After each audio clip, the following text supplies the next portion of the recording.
So the internet has been very good for a lot of people.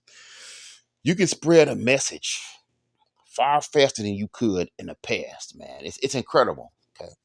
You can reach people in other countries in a matter of minutes.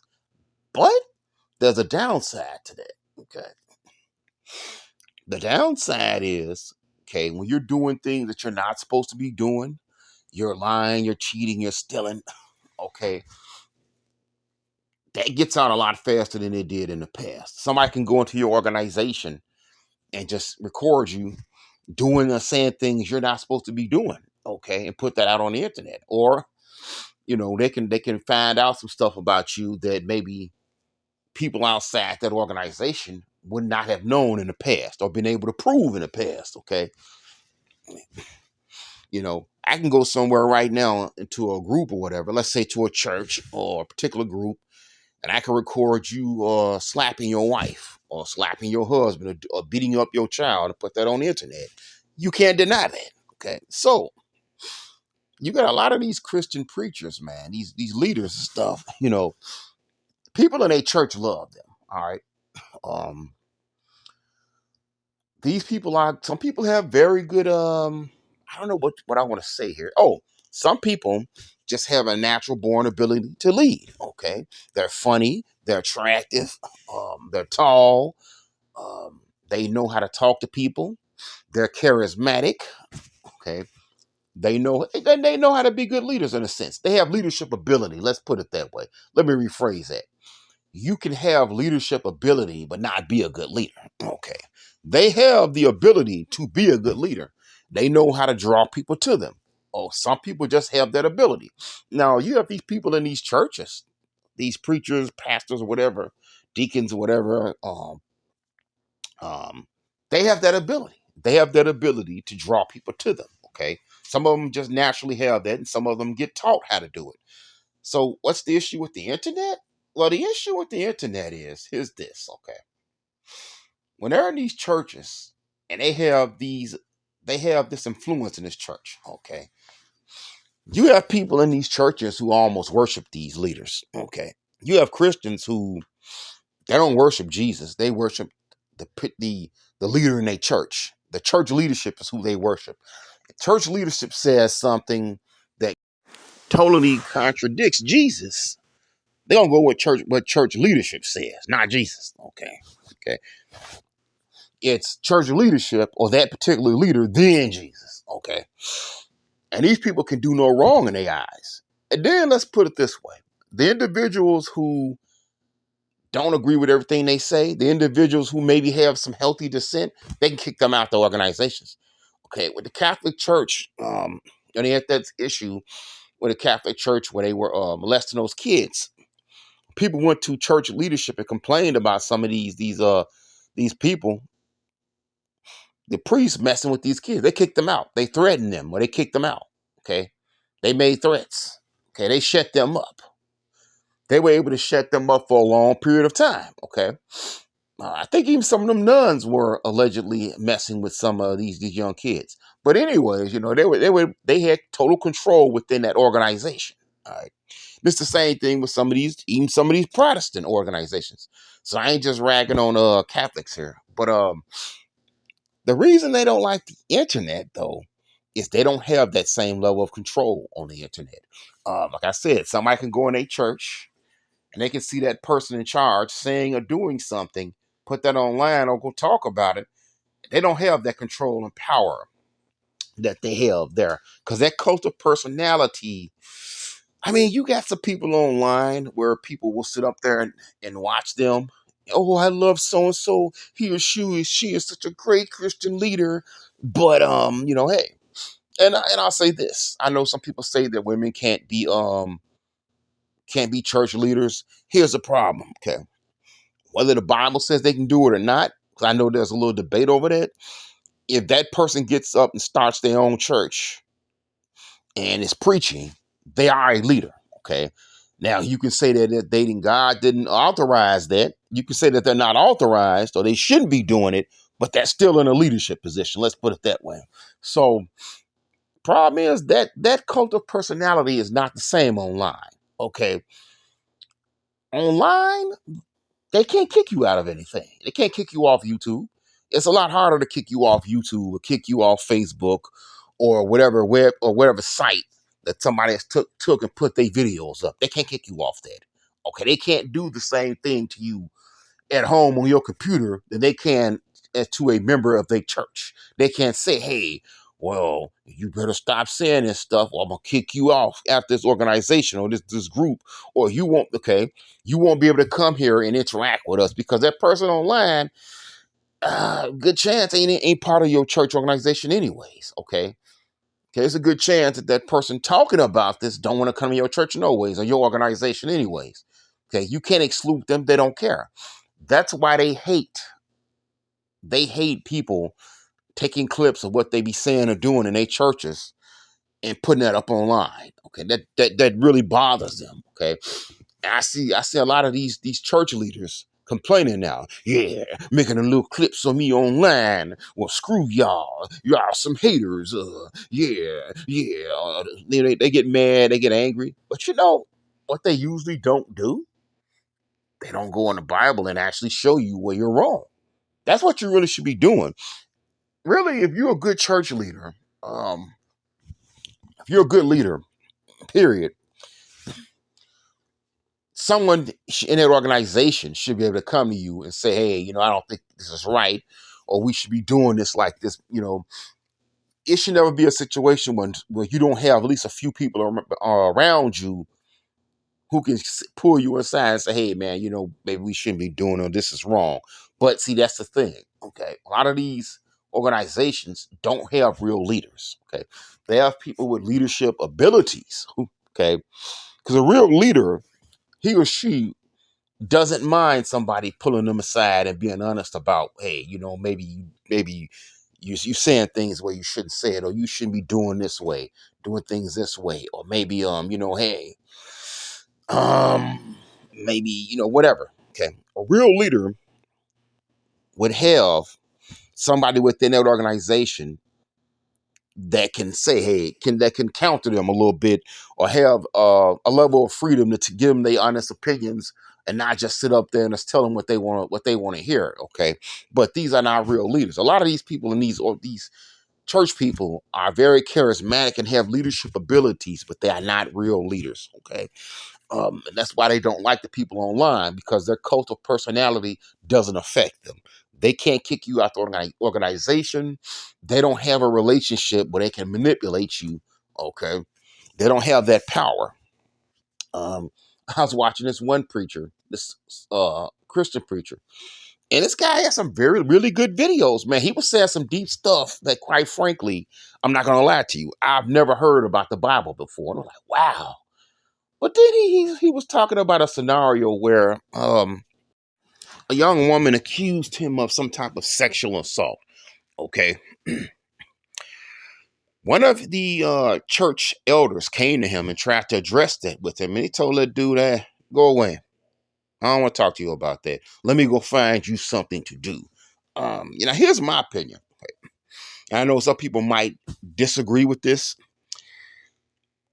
I feel in those type of scenarios, it should be some type of it should be something set up in the church where the people can go to the church elders, and they'll investigate that. And also, I feel like the police should be called. Yes, you heard me. I feel like the police should be called, and the police should investigate that as well. Okay. It should be some mechanism in place to address problems and issues in a church.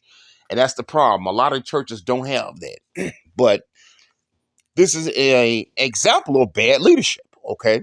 He told that person, get lost, get out of my face. Okay. Let me go find you something to do. Now, here's the thing. Whether he did it or not, that's not the point. A good leader would have said, hey, I didn't do this, but I want you to investigate it. I want her to call the police. And you know what? Here's what we're going to do. We're going to come up with a new policy. From now on, nobody's going to be back here in my office with me alone. Okay. Or if they do come in here along with me, we're gonna have a camera. Okay, we're gonna have something back here. They got to be on camera, or it's gonna have to have. They're gonna have to come and talk to two church leaders at the same time. It's not gonna be one on one no more.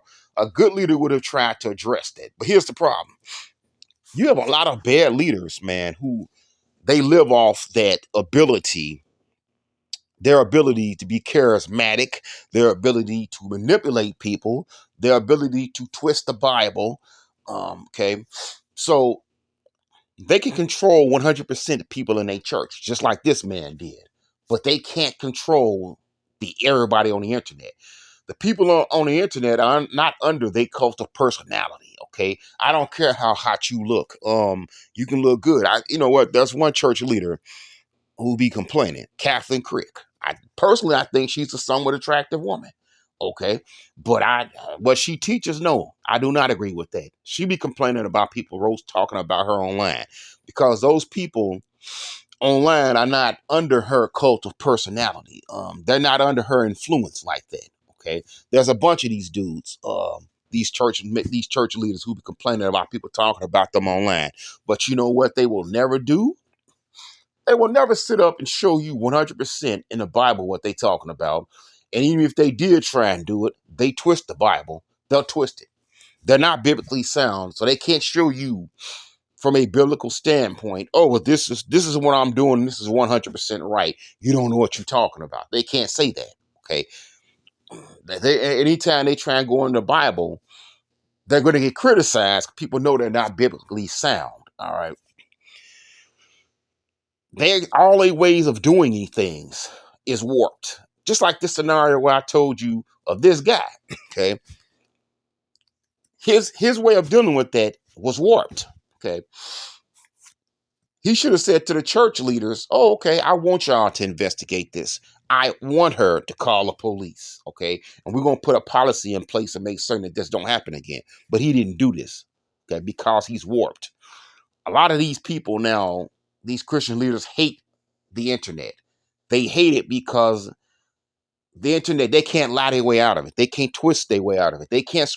Um, they can't twist the Bible online like they do in a church. They can't use the fact that they are attractive or they crack good jokes and they friendly and they make everybody laugh or they have an ability to be personable with people. Okay, there are some people who have that ability. Okay, they can't twist people online. Because the people online, hey, you might look good, but I ain't trying to sleep. I don't care. I ain't got no chance to sleep with you, so I don't care. Okay. You might be funny. You might be whatever. They can't, it's not their cult of personality doesn't control people online as well as it does in their individual churches. But yeah, you got a lot of really bad Christian leadership now, man, just bad leadership, period. And they don't like being exposed, and putting them up online kind of exposes them, and they don't have the control. They don't have the ability to control people online like they do in a church. They can't, oh, you what? Oh, you're not gonna, oh, you said something that disagrees with me, I'll kick you out of here. I don't care. I don't go to your church no ways. Okay. Oh, well, the people in this church not gonna talk to you no more. We're gonna excommunicate you. Oh, I don't care. I don't got no relationship with y'all no ways. Okay. That's the thing. That's why they hate. That's why you see all these Christian people, these so-called leaders who get online and they be angry because of people online saying stuff about them. But it's like, look, man, check yourself.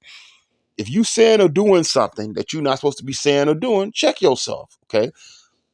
If people are saying that you're unbiblical, if you were a good leader, you would go back and study and say, man, you know what? Maybe they're right. Let me go back and study the Bible. Let me go back and find some other people who are fluent in Bible. And hey, is what these people saying right? Am I biblically incorrect here? Let me go back and study the culture. Let me go back and study the Bible. Let me go back and learn the Greek, to study the Greek and the Aramaic. Well, I got to make certain that I'm not doing stuff that's wrong. Okay. But see, they know that they do wrong. They know that they twist in the Bible. They already know this. Okay. They know that they sit up in a church and they manipulate people because they're not there for God. They're there for themselves. Okay. They're there for themselves. And it's not about Jesus. It's about them. Okay. They're arrogant. There's no dissent. Okay. There's no mechanism of disagreement in these organizations. Okay. And even if there is, that method of disagreement It's basically it's a name only. It's like when you work with these companies and they got human resources and you have a problem, they tell you to go to human resources. 99% of the time, human resources ain't nothing, but it's not a separate entity. Okay. Usually when it's human resources, they are part of the same company. So if human resources is a totally separate entity from management, and they have the power to, hey, tell them, nah, you know what, you wrong, you can't do this, and then management has no ability to do anything to them, that's fine. But that's not the case. Yeah. A lot of these churches, man, like going to they leaders, church leaders, against church elders or whatever, against the leaders, like going to human resources at your company. It's a joke. All right. They are all buddies and friends. All right. But yeah, that's the thing, man. That's why when these pastors be talking about some of these church leaders complaining about the internet. No, the internet is a good thing. I'm glad. I'm glad that the internet is out here. I'm glad that the internet isn't under your control like your local church is. I'm glad that people can get online and they can tell off on you and they can say, "Oh, Bishop Eddie Longballs is messing with little boys." Okay, and they can sit up here and they can say, "Hey, you doing this? You messing with these young girls, these young boys. You slept around with your wife. You're physically or verbally abusive to people in your churches." I'm glad that they're putting these people's sermons up online and people can see, like, oh, wait a minute, what the heck is he teaching? That ain't right. I'm 100% glad that the internet exists and they can put these people under a magnifying glass and examine them without their ability to control them like they do in a local church or organization. Yeah, I'm glad, man. Keep critiquing these people, these church leaders. Keep critiquing them. Okay. Keep showing them where they teaching stuff that's bunk. Okay. Keep showing them lying, cheating, stealing, and messing with people, having affairs, and doing whatever. Okay, because if here's the thing: if you ain't gonna do it right, you don't need to be up there. Let somebody else take that position, or do something that's really shocking. Engage in some self-reflection. Okay.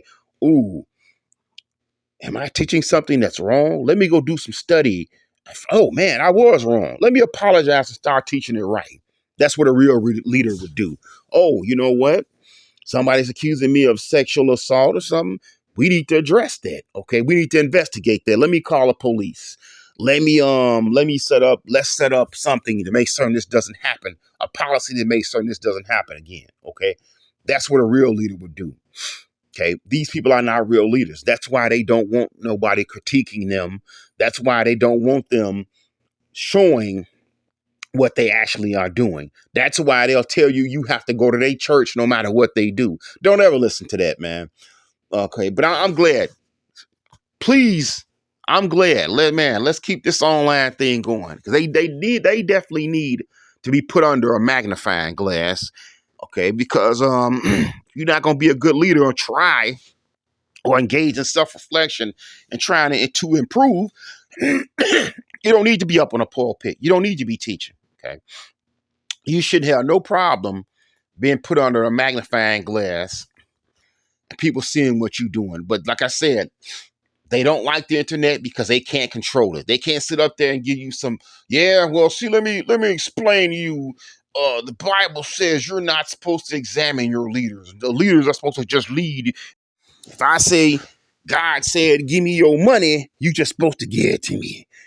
Okay, if I say that God said I'm supposed to hell your wife, you just supposed to give it to me. You know what I'm saying? No, they can't sit up there and tell a nice little story, crack some jokes, and everybody believe them. No, that's what they want to do. So yeah, man, keep examining these people, and it's not even about attacking them or hurting them.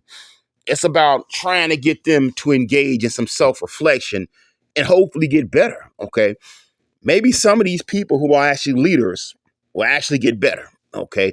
Maybe some of them will examine themselves and understand that they're teaching things that are wrong, or they're doing things that are wrong, or they're mistreating and abusing people, being physically and verbally abusive and hurting people. Okay. And running people away from Christ, running people away from the church, but more importantly, running people away from Christ. Maybe some of them will actually change. Yeah, so keep that up, man. Keep examining them. Keep putting them under a microscope because that's what they need. They don't need people to leave them alone. They need an outside source that's not under their control and sway to actually look at them and say, "Hey, this ain't right. What you saying is not right. Yeah, why your titties out? Why your butt out? Okay, why you Why you twerking on? Why you sitting up there in the pulpit twerking? Okay, why you saying this ungodly stuff? No, they need that. They need to be examined. We all need self-reflection. And sometimes some of us ain't gonna do that on our own. We need somebody from an outside source to say, hey, this is wrong. You shouldn't be acting like that. You shouldn't be saying that, you know. I mean, man, just my thoughts, but that's the way it should be.